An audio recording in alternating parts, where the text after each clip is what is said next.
Hello, and welcome to another segment of Remote Learning Hacks.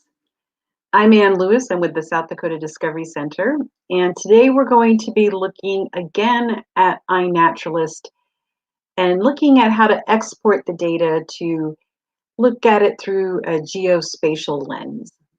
We'll be using Google Maps, My Maps, as our GIS platform, but you could also use Esri ArcGIS products for this as well. I'm using iNaturalist a lot because I really believe in the power of place-based data. It's one thing for students to study something that's happening somewhere else, but if they know that this data that they're analyzing is local, from their state, perhaps contributed by people they know, maybe you, maybe their parents, maybe if they're old enough, even themselves, that adds an extra element of relevancy and meaning. And one of the things we really have to work on in remote learning is relevancy, connection, and meaning. So let's go ahead and get started. I'll share my screen. Okay, this is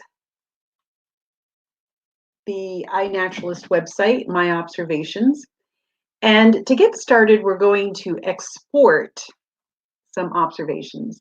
I've been really curious about frogs. I'll go back to my observations here, and you can see, like right here, I've added a boreal chorus frog, and if you go further down, you would see other observations.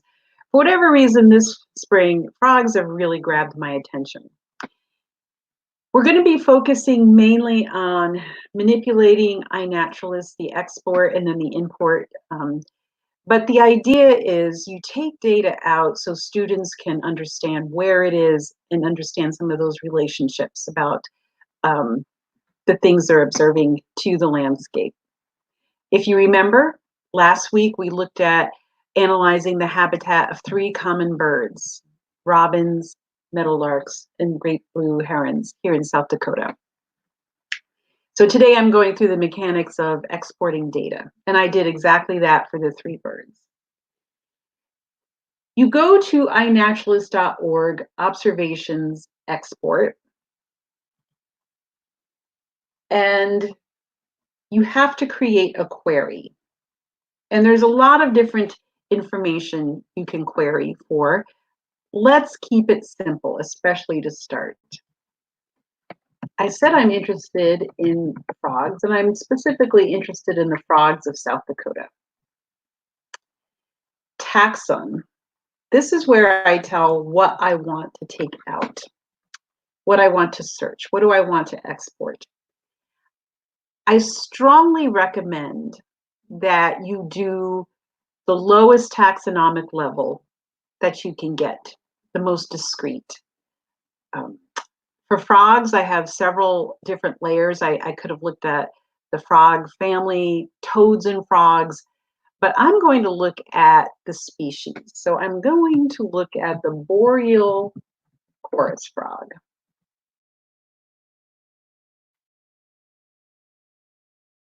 There's a lot of other things I could ask iNaturalist for, but for today, we'll just leave it in the state and the boreal chorus frog. Under here in preview, you can see the observations that have been made by various people of boreal chorus frogs. You'll notice that some of them are sound, some of them are sound and pictures, and some of them, excuse me, are just pictures. Moving on down, what columns do you want to export? I like to hit none and then choose the URL for the observation. And that brings up the observation card, who observed it, where it was observed, and the photo or whatever observation sound or photo file they have with that. This is mainly data that pertains to the iNaturalist requirements.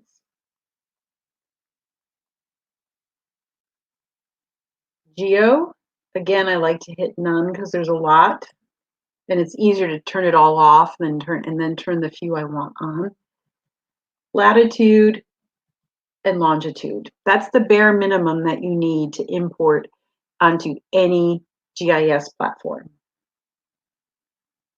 Moving on down. Again, I'm going to turn off this, and just the common name will do. If this is relevant to whatever kind of data you want to extract, go ahead and turn those on. Otherwise, leave them blank. And then you can create an export. And you will get a notification to that end. It comes in a zip file. I have actually gone ahead and extracted it, downloaded it, extracted it from the zip file. So now what I'm going to do, since I'm working within the Google environment, I'm going to create a new spreadsheet because I want to work in the Google Drive. As with any Google product, the first thing I'm going to do is to give my spreadsheet a name. And I'm going to call it Boreal Chorus Frog.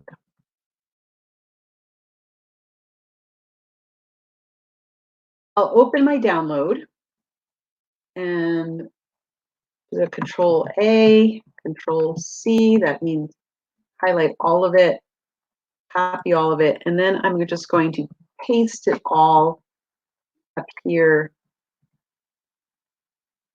or not, there we go. Okay, looks good.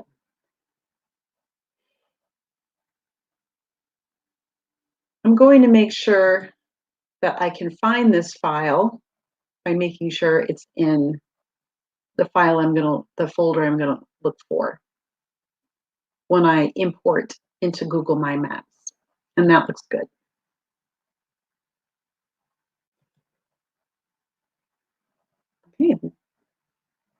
Okay. Earlier I imported the northern leopard frog data. So we're going to be adding 2 different data sets. Go to mymaps.google.com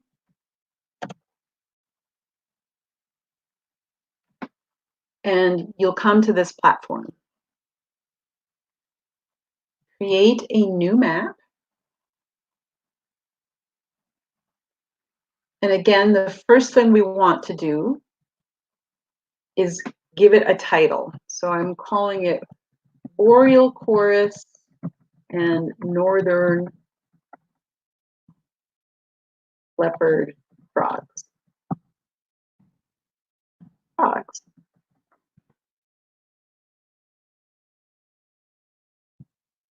Data from iNaturalist as of 4/21/2020.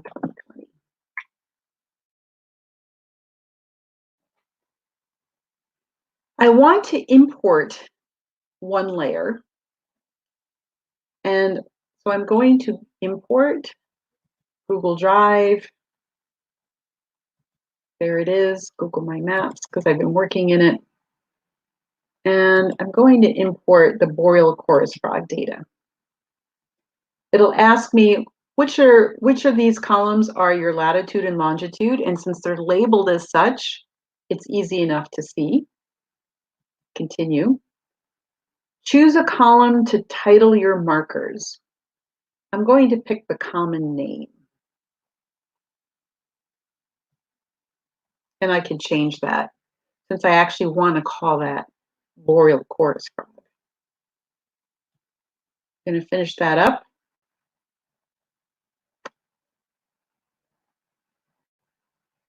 And here, oh, it is called Boreal Chorus Frog. Okay.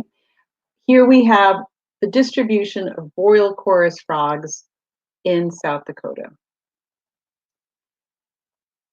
I want to add another layer, this time the northern leopard frog.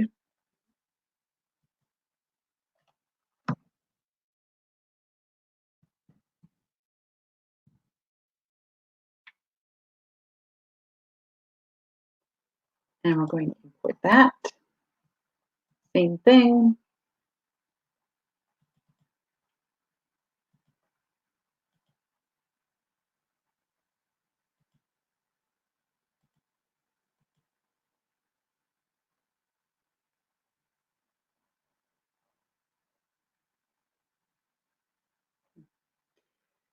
So now all of these blue dots represent boreal chorus and northern leopard frogs. I want to be able to distinguish them though, so I'm going to go ahead and edit them by changing the color. I'm going to make the northern leopard frog green. And I'm going to make the boreal chorus frog, I think I'll make that brown.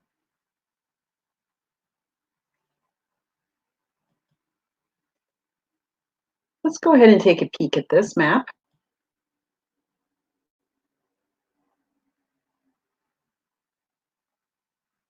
So now we can see the boreal chorus frogs and northern leopard frogs. We can turn one off, turn it back on, turn the other off.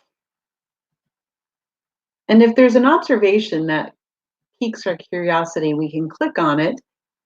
And since we included the URL from iNaturalist, we can go ahead and see what the observation was. And there we have a northern leopard frog way up in the northwest corner of South Dakota.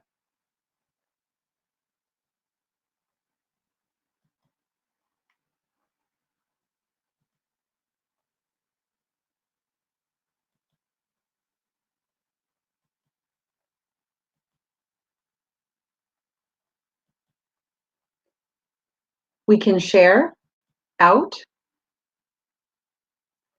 click copy the URL if you want to use another method of sharing other than these. If you go back to the edit and you make changes and you click share, what you're doing there is actually inviting collaborators. Let's go back to preview.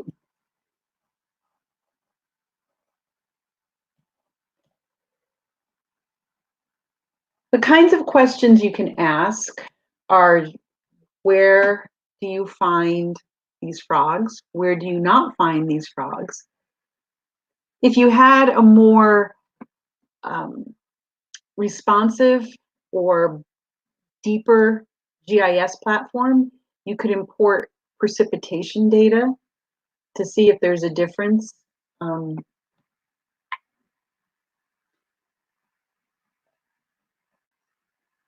About if you're finding more frogs where there's higher levels of precipitation or not.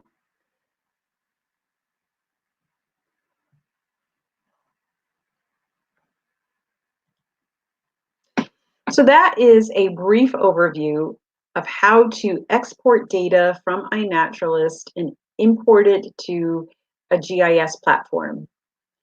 You'll have to go through it yourself a few times.